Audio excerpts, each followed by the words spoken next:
Hey, you there. The minivan has chosen you. Come on into my psychic minivan. Okay, how can I say no to this?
So do you feel like you have to kind of be the big problem solver person and think and kind of be independent, or do you Very feel independent. like, okay, No, don't ask for help. I do everything on my own. I don't need anybody. And Okay. that's what I'm kind of trying to change a little bit. And let's do a little pelvic bowl work. Do you know about Tammy Kent's work? no. Okay, so Tammy Kent, we're gonna do some pelvic bowl work. Yeah. So Tammy Kent does holistic pelvic care, and we're not getting that deep, so don't worry. You're like, What kind where of are we filming is going this? here? Surprise! I'm in a van with a camera and we're doing pelvic work. All right. Let's go ahead and close the, no. Okay, so basically you can access your pelvic bowl just by intention, just by thinking about it. And, you know, using a bowl, just the visualization of a bowl, it's like, you know, as chicks, we've got a womb. And so our womb is holding the energy for our family. It's holding the energy for our friends. And we are collecting up stuff, right? But there's also, because we're giving so much, we're not getting to have that chi and that energy. We're not getting to fill our own cup and use that energy. Right. And there's little holes that we have around our pelvic bowl just because of trauma and how it formed. And so Tammy Kent's perspective is that whatever the environment was around, let's say your grandmother, for her as a woman, let's say the environment of her permission level to be empowered and free and independent at the time, what was going on in society, connecting to who she was with, whether she had children or not, her spiritual environment, all of that formed sort of like a fingerprint, you know, its own unique vibration. Then your mom grows in her belly, and so even if you're not looking at biological levels of ancestry, it's the same thing. That imprint goes to your mom, and she's got her own environment, then you are growing in that. So when we look at the lineage of the feminine, there's a whole lot of survival going on, right? It's just a lot of staying alive and having to do things to stay alive, right?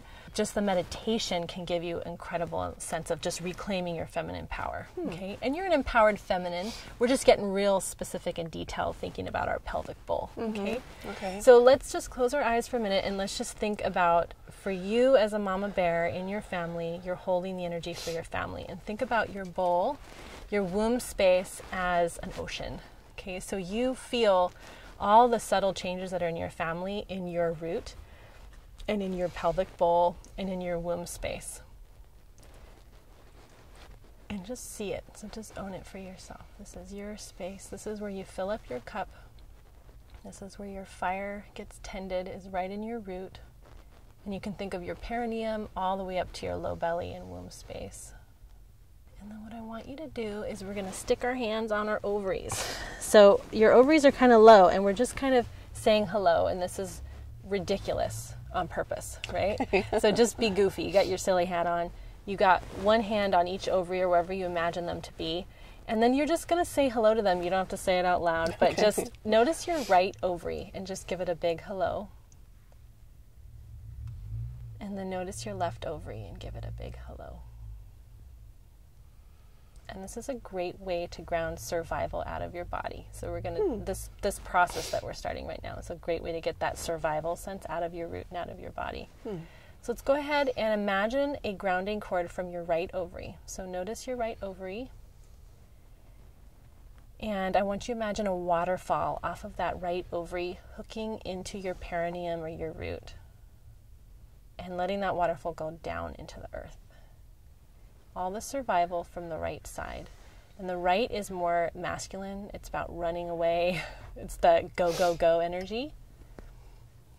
And then notice your left ovary. Same thing. Little waterfall off the left side. And hook that into your root or your perineum. And imagine dropping off that waterfall off the left side. All the way down to the earth. And Mama Earth can take all that chi and recycle it. And she understands the divine feminine, what's going on with us, how hard we're working, all of that. So go ahead and just release anything on that left side. That's the part of you that's going to get better at receiving and having support. So your right side is really well developed. You know, it's your Joan of Arc, your warrioress. And you're nurturing people with that too. But your left side is like, oh, I can have a bath now. Oh yeah, so-and-so wants me to help with that. Okay, I'll let them help. This is like when I'm at the grocery store and I have children screaming and a million bags of groceries, and they say, do you need help out? And I say, no, I'm fine, I got it. And I'm halfway out going, why didn't I just even check with myself first instead of saying no, right? So that left side, we're just bringing it into present time and saying, it's okay to have help, just notice it. And again, it's so simple, just saying hello to our ovaries. And then what we're going to do is we're going to take our hands and put them just on our womb space, on our low belly, and just let the energy from the left and the right come together to support each other and help each other.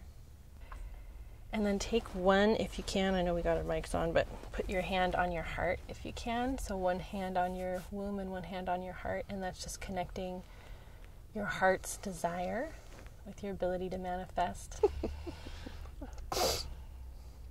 So hand and heart, and I'm just kind of going, yep, I can do what I want. The heart's desire is everything that I want, and your 8-year-old self, what she wants. And then womb space is the action part of doing it and manifesting and birthing and all that. All right, darling, good work today.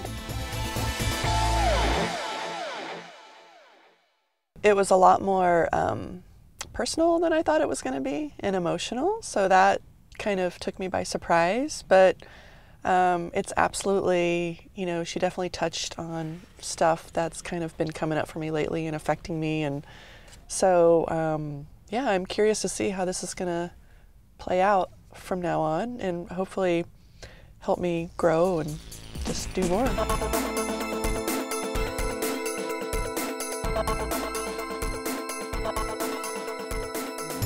Enlighten up with Lotus Lantern Healing Arts.